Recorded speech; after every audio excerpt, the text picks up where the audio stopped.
Hey guys, Gabe from the Minnesota Airsoft Association with another brain dump as I am driving home from Operation Nightshade, run by the Night Stalkers, June 20th, 2026, held at Big Lake Tactical War Games. This is just it serves two purposes. One, it allows me just to kind of collect my thoughts, share some feedback, generally, and I will go on tangents. And two, it keeps me awake and alert as I'm driving where I need to go. So thank you for joining me. So this was Operation Nightshade, which was the second year that the Night Stalkers have run this. This year, and I will make references to Operation Viking Raid, which was last weekend. I will make comparisons because it was two operations, back-to-back weekends, very different types of events. Operation Viking Raid was run by our friend Thomas, also at Big Lake Tactical, was more of a progressive attack and defend, whereas Operation Nightshade, run by the Night Stalkers, was a milsim type event. We keep saying milsim light or sprinkling of, milsim or the sparkling water of milsim. And basically what it is it's events that are introducing aspects of what we would call milsim. So organization, my last brain dump was on my way home from American Milsim's Northern Front 6, and I kind of was like, hey, this is what makes milsim. For both Operation Viking Raid and Operation Nightshade, they introduced team dynamics. Nightshade had very specific green versus tan, and we'll get into that. They had different types of medical rules. Tourniquets generally were required. Nightshade had tourniquet, buddy heal, and then followed up by your second heal as a medic. That was kind of the rule with Nightshade, but there weren't medics, so eventually we just went to two buddy aids, which is very common in milsims. What else was launcher rules? So centering around how you deal with your technicals. Like Twin Cities Airsoft's gag game has those as well. But again, it's those small things that's just different, slightly elevated from your open session type of play. So Operation Nightshade, actually, let me take a step back. Both games. So Operation Viking Raid last weekend, Operation Nightshade this weekend. Let's call it 120 players at Big Lake Tactical. That is great numbers for us, for Minnesota, our area. I know GAG can get up to 400. That's probably the biggest game around. That's got a history and a fan base. Both Viking Raid and Nightshade, it was the second versions of these games. And I think last year Viking Raid had 80 and Nightshade and Viking Raid wasn't called Viking Raid, it was summer something. Thomas can correct me on that later. But Nightshade had, let's call it 60 to 70. So they did incredible numbers. Both events, weekend back to back, great successes from a numbers point of view. So that's fantastic. Congratulations to both the organizers and frankly to the community. I think that's great that Big Lake got some elevated numbers, and it's not like Big Lake doesn't get those numbers for their big games, but that wavers. It fluctuates. That's the word. It fluctuates. So 2 weekends of 120 players ish, right? Not exact. Was real good. Okay, so talked about numbers. There's a deer crossing the road, so this is why I'm paying attention to the road and not you, camera. Schedules. Both Nightshade and Viking Raid had schedules. And for the most part, they stuck to those schedules. The important thing, and this is where players are the biggest factor here, and it's how do you make sure people get the briefing, but also making sure your event starts on time. And this is a struggle, I think, for all organizers, because players are paying a lot of money. So the people who are ready, you want to make sure they can play as long as they can. The people who show up late, for safety reasons, you got to make sure they they got the briefing and they got the rules, but also they paid to play too. So there's a juggling aspect of this for the game organizers. What do they do to make sure that their primary concern is the event? So while both events were off by a little, and when I say a little, Viking Raid I think started maybe an hour-ish late. Nightshade was about a half hour, which I think both is acceptable. And all of that was players were on the field, but then they allowed their commanders to have a little time to organize. So it's really the commanders who took too much time. They ate up more time before the start of the event. But altogether, I think having a schedule is important, and players need to honor it. I've said it before, I'll say it again. This is me being jaded now. I think games start whether or not players are ready or not. Now, the bummer about that is if a team starts, or a game starts and a team is at half power. Now, they're at half power, so they might struggle for the beginning of the game. Or if you have a break and then people returning. Okay, like this is where, again, I think the standards for players need to rise. And actually, this brain dump is going to be more critical of players. Only because I think if you're going to pay to go to a milsim-like event, you are buying into what they are selling. If you're a player who attended Viking Raid or Nightshade and you had no idea that was happening that weekend and you still decided to play, cool. Thank you for attending. If you're a BLT regular, you're like, oh, it's $50 today? Sure, I'll play $50. Please understand that event has a slightly raised expectation.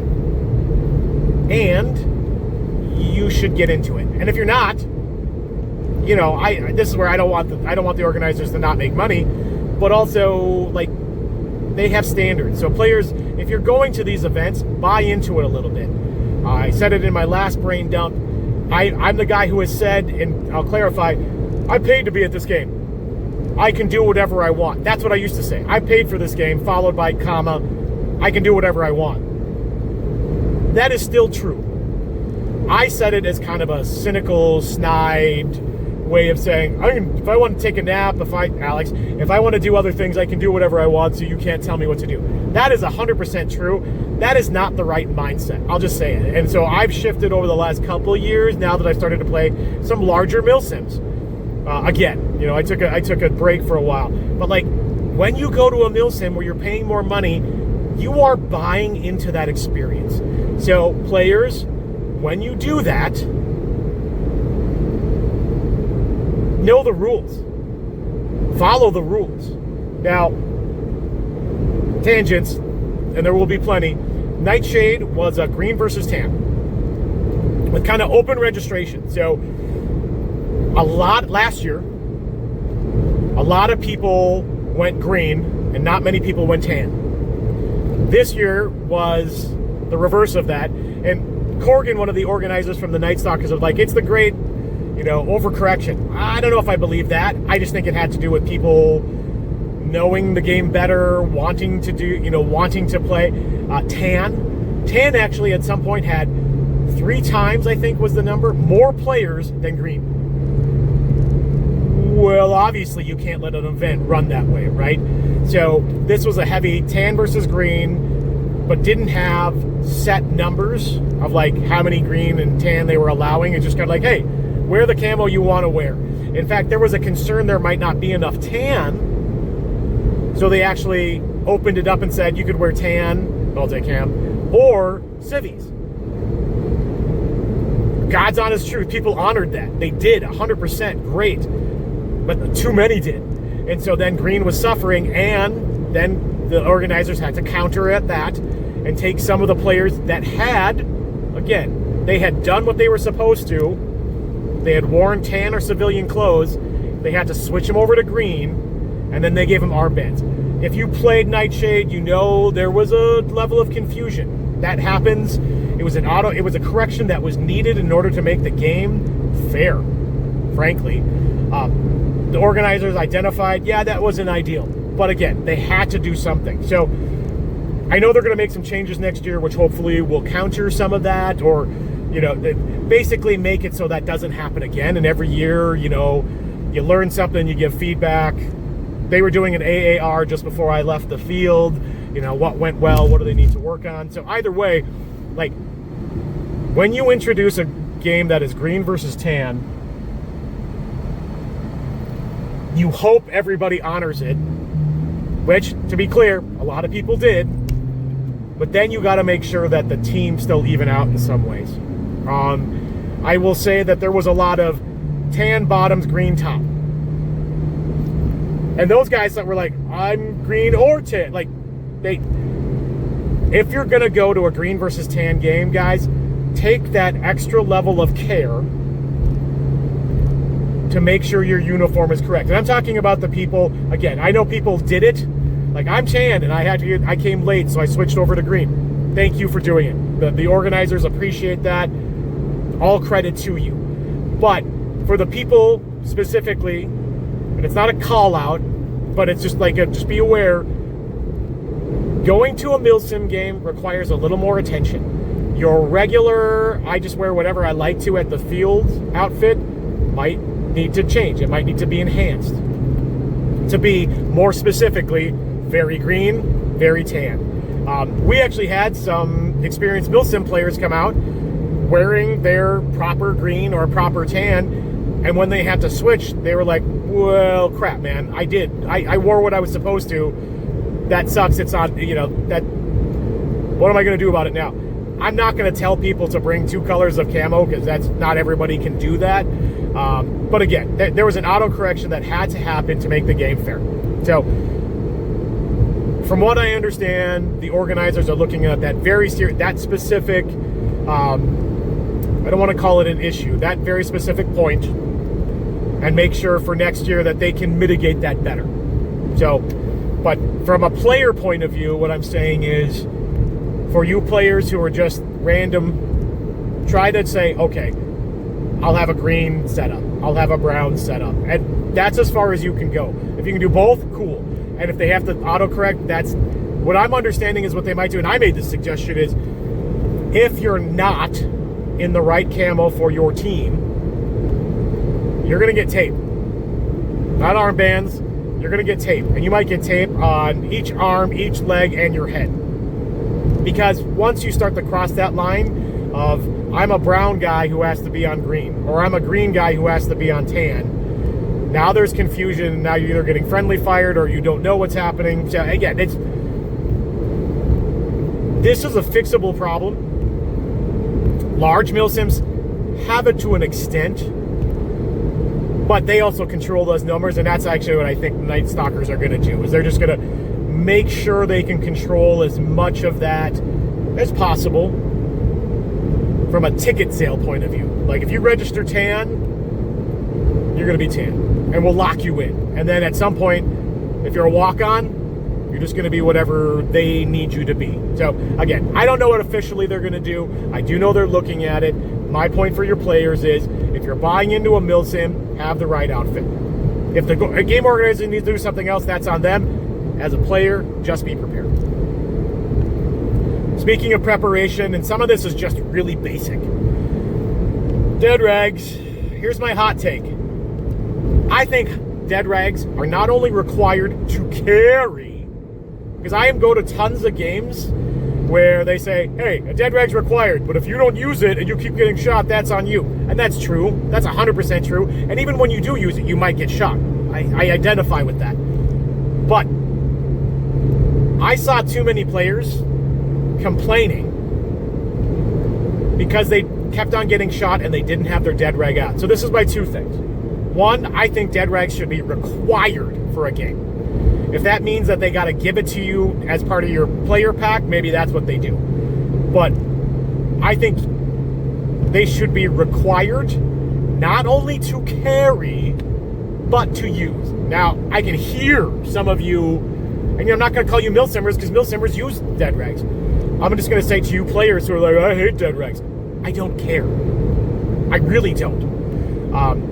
I ran into a couple guys who I heard yelling, and then I stood there and watched, and they didn't pull out their dead rag. And the thing was, I'm hit, dude. How do I know? How does anybody know? Dead rags required, not just to carry, but to use. I just feel strongly like that's the more I play, the whole if you keep getting shot, that's on you. That's another cute glib saying that people say. It's similar to like if someone's not calling their hits, keep shooting them. Yes, that is true, but I'm not gonna say that anymore. I think that's crappy.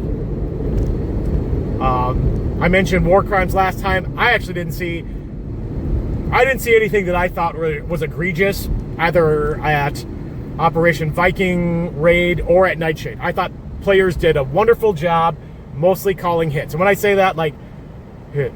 Like, and if you didn't hear me, I said hit, but I was super quiet. Versus hit, yelling it, and then pulling out your dead rag. I think people did great. But anybody who kept on getting hit, the responsibility, honestly, is on you as that guy who got hit. So, dead rag should be required, not only to be carried, but used. And here's my other thing for you guys everybody carrying a dead rag. Sidebar, carry more than one. 2, make it accessible. Where's your dead rag? It's in my shoe. It's in a pouch that I have to remove 5 things from. If you're playing Airsoft, again, dead rags aren't required to use or carry at some fields. They just, whatever. I'm just saying, have a dead rag that's accessible. They make those dead rags that kind of stuff into an elastic pouch that people put on their shoulders. Our buddy Cobra Alex has one he just wears around his waist. His wrist. Having a dead rag, using your dead rag, and having it quick to pull out and put away.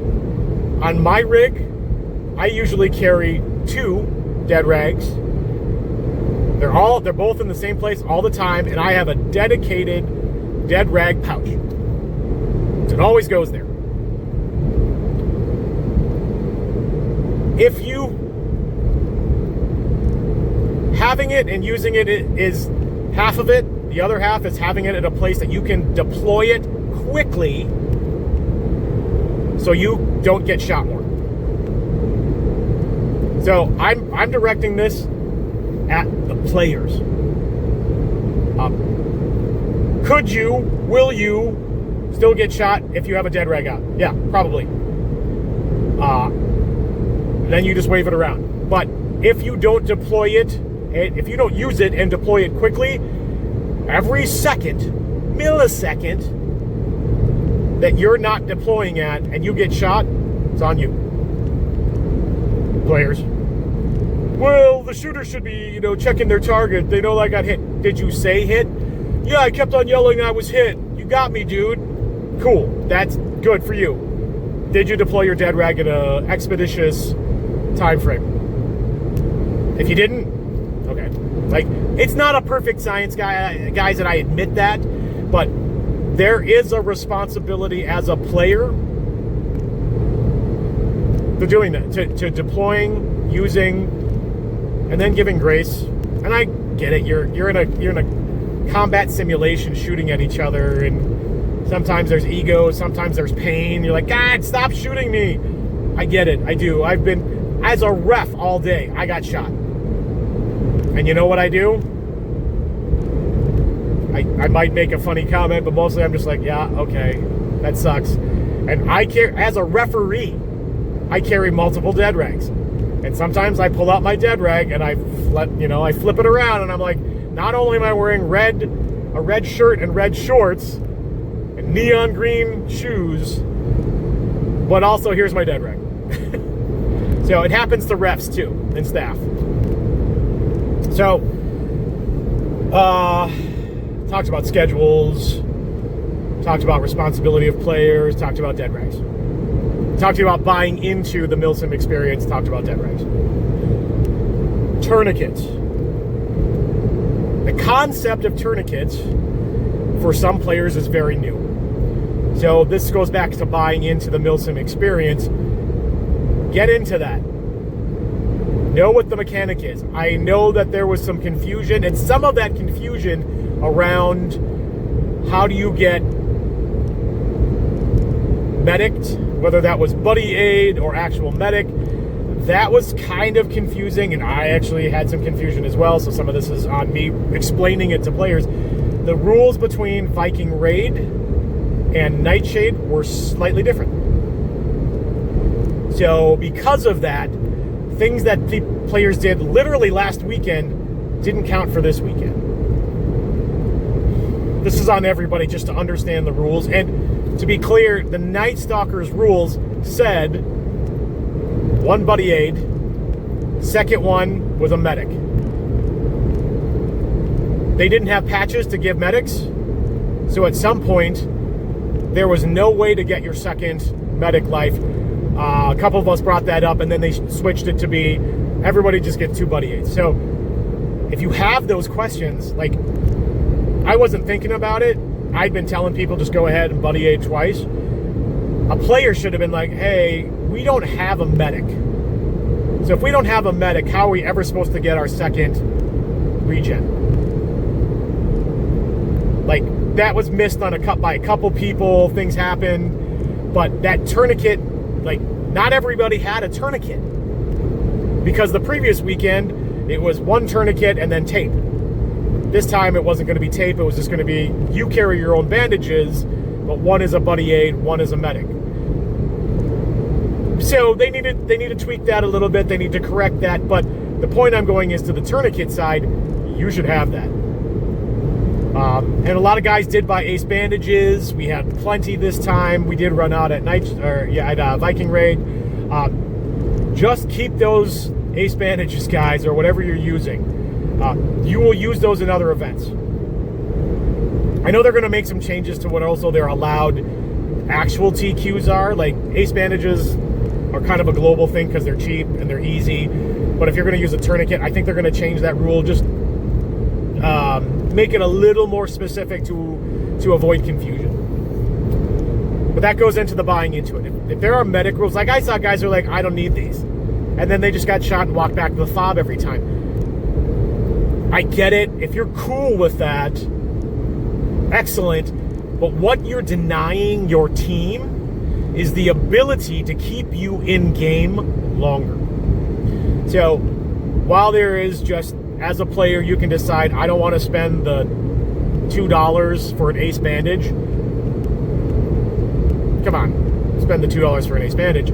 But I get, that's a personal choice, but that personal choice affects the game flow for your team. When you're playing a Milsim event, the ability to medic your own team means you can sustain combat on field longer. Buy into the Milsim. Buy into that aspect. Like, that's a good thing if you can stay on the field longer. So just kind of be thinking about that, guys. This again goes back into the buying into the event, and making sure that you have the proper equipment to keep you on field.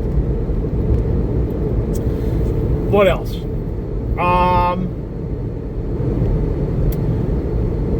Nightshade made use of the Ares Alpha app and Ares Alpha boxes. 3 of them were mine, 3 of them were Big Leg Tacticals. I bought these boxes, I think, 2, maybe 3 years ago. I haven't used them much. They're cool. I'm not saying you have to buy into that aspect, but we definitely had players who were using the app and like, I'm tracking this. I'm tracking the points. I'm tracking where objects are. I gotta say, guys, I think that's pretty cool, and I think we should be leaning more into that just because it's an added value to the event. Yes, there are objectives. We'll give you missions over radios. I'm going to talk about radios. But, yeah, I think those Ares Alpha boxes are really cool. I don't say that just because I invested a couple grand into them. I really think those are cool, and we should be using them more. Technology. Newish technology for us. Radios, man. This is for staff. Like, we talked about this already as kind of like game staff. And I was purely reffing. I just helped with the flow. For players and teams, God, you got to have good radios. I actually have been bringing not my best radios. I need to start doing that. And it's more than the radios. It's having a handset or an earbud or a headset. When you're going to run a radio, and this isn't even just for Milsim, this is any game you go to, you really got to know, and this is where it's the organizer side, right? Like, they need to publish those channels, which they did for Nightshade. You got to know them, you got to have it pre-programmed, and you got to coordinate with your commanding officer. And for staff, we just got to know those channels early and make sure everybody has one. And for you players and commanding officers for games, commanding officers, that's on you to express that need to your player base. But as a player, if you're gonna you have a radio, it's more than, I bought a bow thing, I'm gonna use it today. If you don't know what you're doing, just plug in and listen, but learn how to use it. Contact from the tree. Okay. Like, you got to learn how to talk. You got to learn how to be descriptive. I messed this up myself, so again, I'm not saying like nobody's perfect at it. Just as you're starting as a player, getting into using a radio. Nothing to do with Milsim, but that usually, like, people think they need a radio for Milsim, and it is very nice to coordinate. Learn how to use it. And maybe if this is a thing where people want me to do a clinic, maybe a con, or we can do a series of videos on it. Yeah, and I'm not an expert, but I've run dual radios at events several times. One for command and one for a squad, and like there's a way to run a radio. I'm going to talk about something that I think adds value to an event, but is not required by any means, and I'd love some feedback on it. Sponsorships. I don't think an event needs sponsors to be great. In fact, sponsors are just added value. That's another one of those added value things. But I think players love free stuff. Free from their point of view. How do you guys feel about it? Like, again, I just said everybody likes free stuff, but is that something you expect?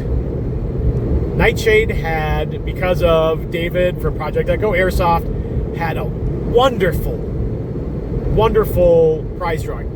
He did a ton of work to communicate with sponsors. I don't particularly enjoy that. And David, I say he has no shame. What it is it's not a shame thing. He just realizes, again, how beneficial it can be for the event.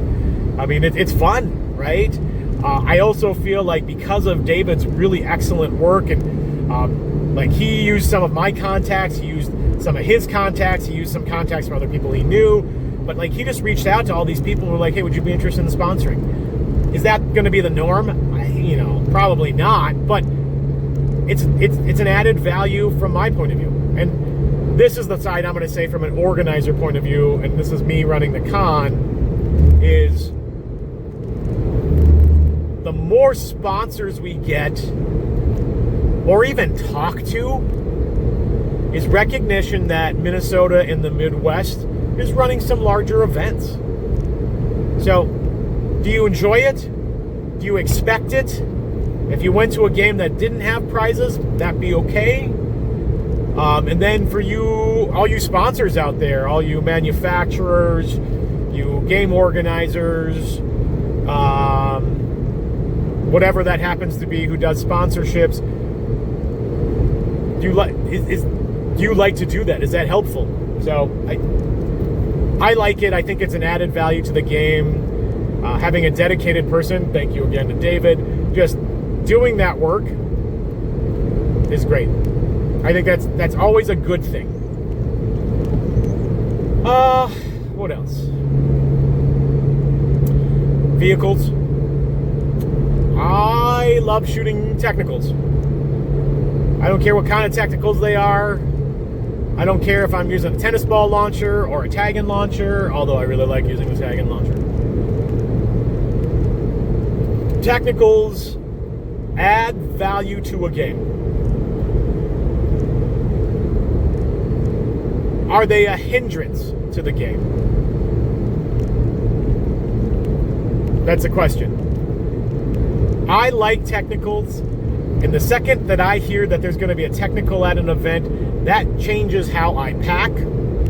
It changes how I read the rules. Like, I'm like, okay, what are their specific rules here that I need to know as someone who might want to eliminate a tank? I believe, so there were 4 vehicles, both at Viking Raid and Nightshade. And they were all vehicles from Big Lake Tactical. Shout out to Big Lake Tactical for having 4 vehicles available for events.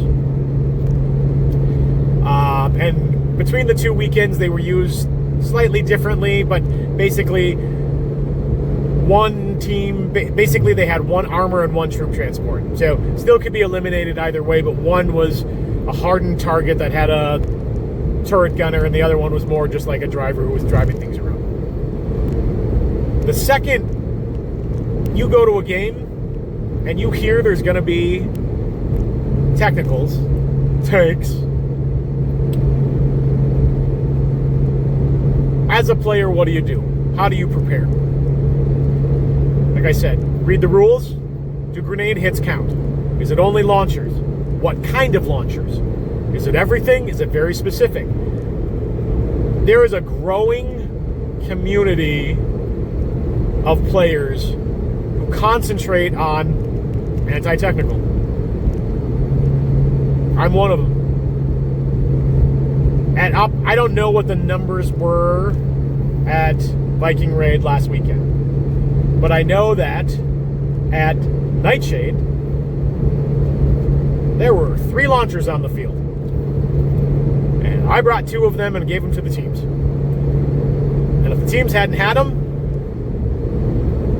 now this is where you run into games where technicals are too powerful. And if that happens, we as the game staff, the game organizers are like, hey staff, if you notice that the vehicles are becoming too powerful, let us know and we'll pull them. Which is sometimes what you have to do.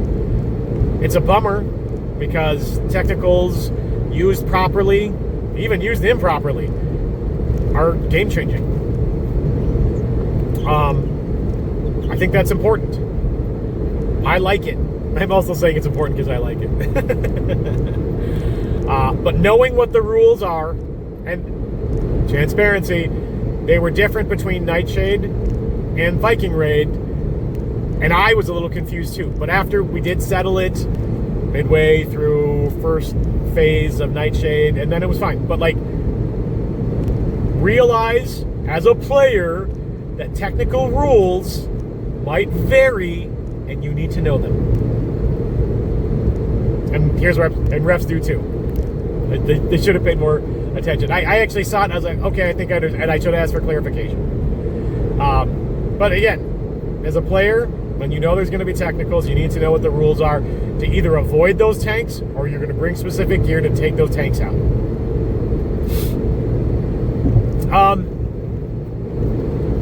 Missions, and I talked about this in my last brain dump. I expect missions at an event. So Viking Raid was a progressive attack defend, very specific. Nightshade had a lot of moving parts.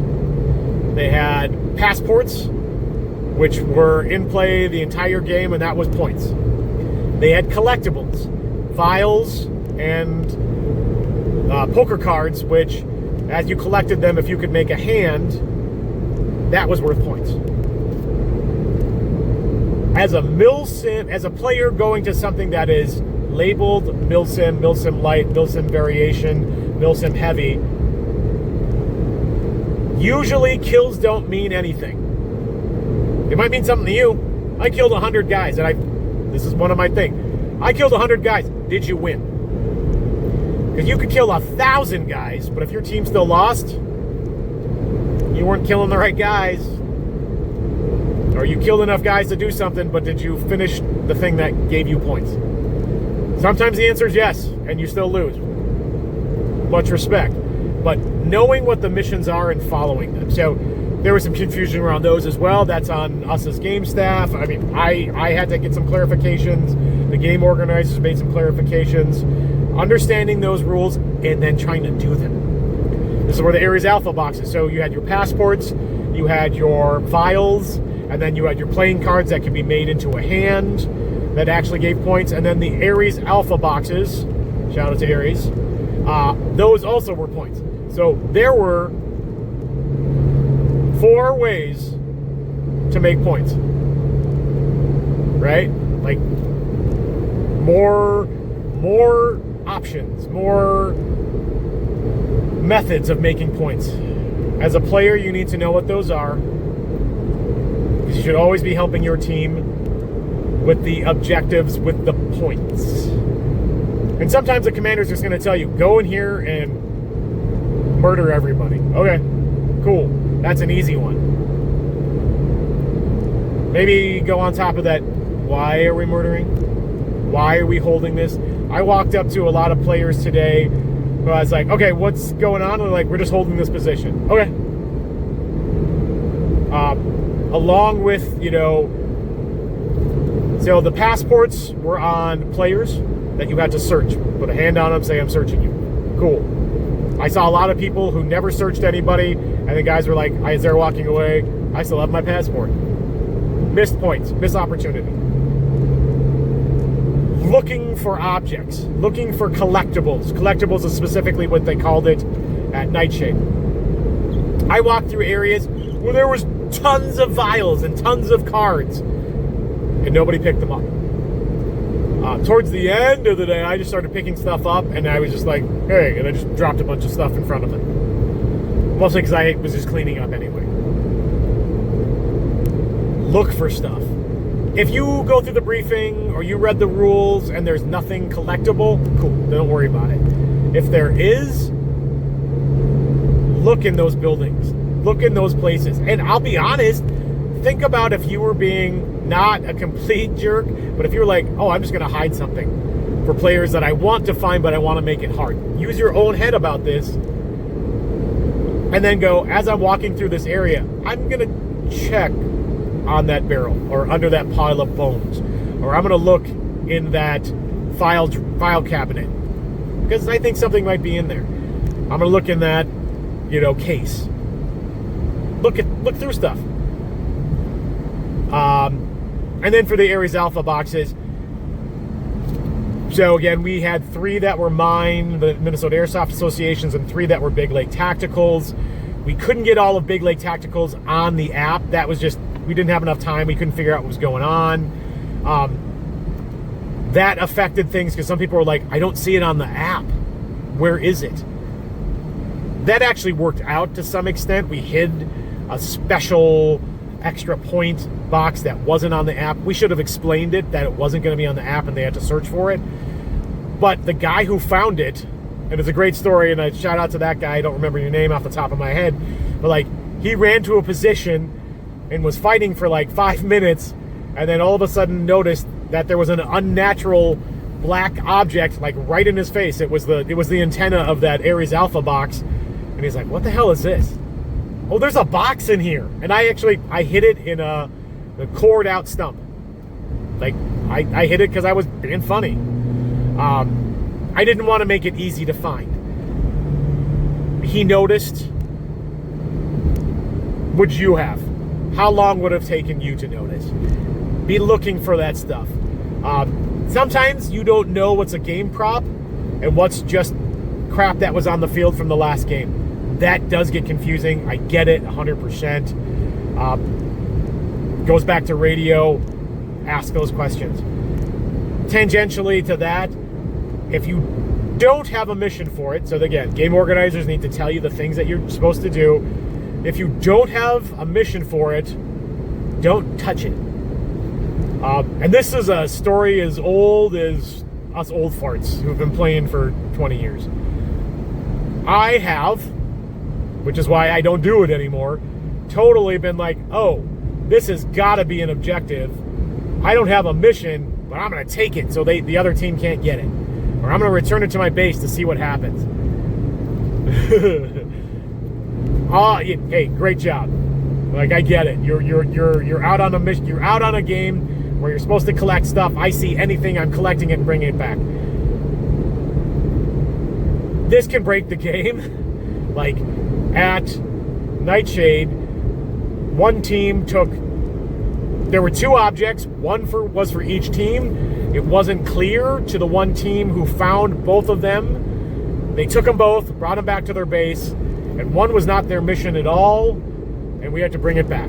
And because it was out of play, we kept on saying over the radio, it's at this location, man. Just go get it. And he's like, I'm here. It's not here. And when we went, we're like, oh no, someone took it. Hey, other team, do you have it? Oh yeah, we took it. We didn't know what it was. We brought it back out, but at that point, it was basically a missed mission. Now, from a game point of view, as a player, you might be like, yeah, man, I spoiled it. Yeah, but that wasn't the intention. So just be a little more mindful. If you find something on field and you don't know what it is, radio it in. Commander, I found a black treasure chest with purple rope. Do we have a mission for it? Nope. All right, leave it alone. Or, yep, yes, we need that. Bring it back to the fob immediately.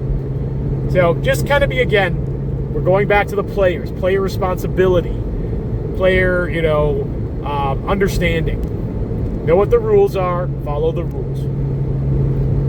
Understand the rules. Refs. Tell people what it is. Like, I actually saw guys take both cases, but I didn't hear the missions of where we were. So I didn't know what was going on until later. Then I was like, oh yeah, I saw those guys take that. I didn't realize that was two different missions. I should have been on the radio. I just didn't hear that. So that's on me. I could have prevented that earlier. But as a player, again, we're all working together. Game organizers, players, staff in general, we're all working together to make the experience, the event, better for you as players. How do you guys feel about refs? I made a short, but I didn't publish it. How do you feel about refs and game organizers? So the question I asked when I made the short earlier is, do you want your referees subdued? And subdued means both as players, or as an outfit, like you want them to be clearly not a player, but also not super bright. So you want them subdued and quiet? Do you want them bright and loud? I'm wearing a blue shirt now, but again, I was wearing neon green shoes, red shorts, a red shirt, and my hat was multicam. That was on me. I got shot. And I was like, really? Then I thought about it. I was like, if you only saw my head in the multicam hat, even though I had a red patch, I'd have shot me too. But between those two choices, and let me clarify, there's in the middle, right? But subdued, quieter, really only focusing on missions, or loud, both in clothing and in operation. And if there's a variation between the two, please share that. I am what I like to call a helpful ref. The larger the milsim, I feel like the players need to make the choices. And they're very definitely, again, I walked by collectibles, I walked by things, and I was like, nobody has seen this. There's a point where I'm not going to tell players that, but there's also a point where I'm going to be like, hey, has everybody looked around? Like, I start to get involved in that way because I want the players to be engaged. But that's me. Like, I'll help newer players while I'm reffing. And maybe that's what you're like, hey, Gabe, shut up during milsim games. Open sessions, do whatever you like. What kind of ref or field marshal for you friends overseas? Like, what do you want your refs to do? Because frankly, I feel like we as game staff, and I'm talking more referees, game organizers, I will ask that same question. How engaged do you want them to be for the full experience? And I am selfishly asking that because I just like to referee, but I like to make sure I'm not a distraction to the event. I know Cobra Alex is the same way. We both really like to help, but what is that help? We are more interactive. I will fully admit that. And some of this is on the game organizers. The game organizers, and actually we generally, because we were using an open channel that the commanding officers for both teams were on, the game organizers at some point had to say to me, hey, don't give critical information over this radio channel. And I was like, oh, damn it. I was giving critical information. Like, I feel like that's one of those things that we can do better, but also what's your feedback, right? Like, if a game organizer says, hey, Gabe, just watch for missions. Don't engage the players. Answer questions if you get them. This goes back to the original question. How do you like your referees or field marshals? And I will post the short because I feel like I'll actually get responses from that one. But for those of you who have made it into the 46 minutes of this brain dump, I appreciate it. Please answer the question. What do you, or make comments on anything that I've said. Okay, what else? I'll go back to one of the first things I said. Players, do you like aggressive schedules or do you like loosey-goosey? And what you like and what a game organizer might decide to do might be totally different things. But what do you like? What do you expect from a game that you've paid more money for? More field time or a casual interaction? A casual experience? Casual dining experience? So there's another question for you. And if you attended Operation Viking Raid or Operation Nightshade, or maybe next weekend, because there's another larger game next weekend, if you are planning to attend Champion Valley's Legends of the Valley Expedition Zero event, which also has a fairly aggressive schedule.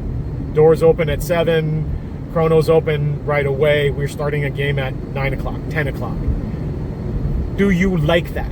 And when I'm asking that as a player, just a general player. Do you like that? But also a player who is buying into that Milsim experience. I'm expecting a little bit higher level of play. Do you like aggressive schedules? And when I say aggressive, I mean actual schedules that they start on time, end on time. I will not. I've already tainted that particular pool once. But what do you guys think? Right? Like, that's the question. What do you guys think? Geez. Generally, I'm just going to say I think both events, and I said this already, but I'll say it again because I'm going to ask another question of all of you. Viking Raid, Nightshade, different types of events. Both events happened last year. Both events asked for feedback. Both events received feedback. Both organizers changed the game to meet some of the feedback that they received. Did you enjoy the event? It was a blast. It was the best game I went to. Great. Very good responses. And the organizers hear that, and it's immediate endorphin boost. Like, they love it. Try to answer these two questions. And this is me, again, doing some hipster leadership training stuff. What's one thing that you enjoyed? One actual thing that you can say, I really enjoyed the medic rules.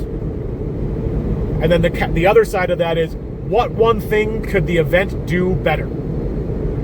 So, it was a blast. It was the best game I ever played. Total great. Makes people feel good. Go one step further and give constructive feedback.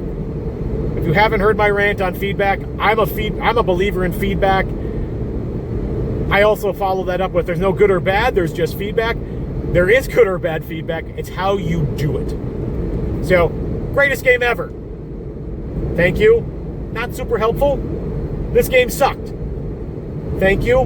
Not helpful. What made it suck? If you have more things that they could improve upon, that's cool too. But start with those two things. What can I do? What could that event do better? What's one thing they could work on for next year? Player feedback, so important, guys. Games improve or worsen based on player interaction, player feedback, player suggestions. I really like this, but this one, I have a suggestion, maybe change it this way. They might not follow it, but start thinking about that. Start giving something to work on. I would have really rathered X or Y. Cool, share that. Give the organizers more to work with than great game, crappy game. And this is just my challenge to you players, just to think just a little bit higher, elevate your gameplay experience just a little bit. One thing they can do, one thing you think went really well, what's one thing they can improve? If even a tenth of the players that attended the last two games, 120-ish players at Nightshade and 120 players at Viking Raid, if even a tenth of you give some constructive feedback to the organizers, they have things they can work on for next year. Now, they already have their lists. They already have their lists internally. That your suggestions will either validate things they already knew, that they already established. Maybe people already mentioned it, they took their notes. Or it might be something that they haven't thought of. And imagine how awesome that would be for an organizer, for some guy to say, hey, did you ever consider this? Maybe they didn't. Maybe they didn't, and now you as a player can add a new change to an event that makes it better. So, use your voices, guys. I say that all the time. Use your voices to make a positive change in the community, positive change in events. All right. I'm going to stop the video. I'm almost where I need to be, so conveniently enough. But mostly I just don't have any other topics that I think I can brain dump about. I will close once again with back to my core thought for this. Players, if you're deciding to pay for and attend an event with raised gameplay standards, you're agreeing to it. Buy into it. Lean into it. Know the rules. Follow the rules. Do your best to accommodate for the specific rules that are being added, and make the game better by fully buying into it. All right. I hope those of you who have watched into the 53, 54 minute mark, I thank you for joining us this long, or for staying this long. Thank you for attending both Viking Raid and Nightshade. They were great events. I hope to see you guys at future large events at all the fields. Again, David from Project Echo Airsoft, Cobra Alex, and myself will all be at these games as much as possible. We're there to either help ref or to film. We're trying to help you guys enjoy that. If you liked the questions I asked during these brain dumps, please make a response. If it has to do with the games, you can send it again to me and I will pass it on to the game organizers. Or if you want to reach out to the game organizers specifically, that'd be Thomas for Nightshade, and Patrick for Night Stalkers. If you want to give feedback, please, I don't care where you send it, Send it somewhere. Answer the questions that were posed in this video. Man, it's been a great season so far. We're only midway through June. I hope to see players consistently out for the next 2 to 3 months. Gabe from the Minnesota Airsoft Association signing off from my brain dump. Be safe, and we'll see you on a field soon. Take care, guys.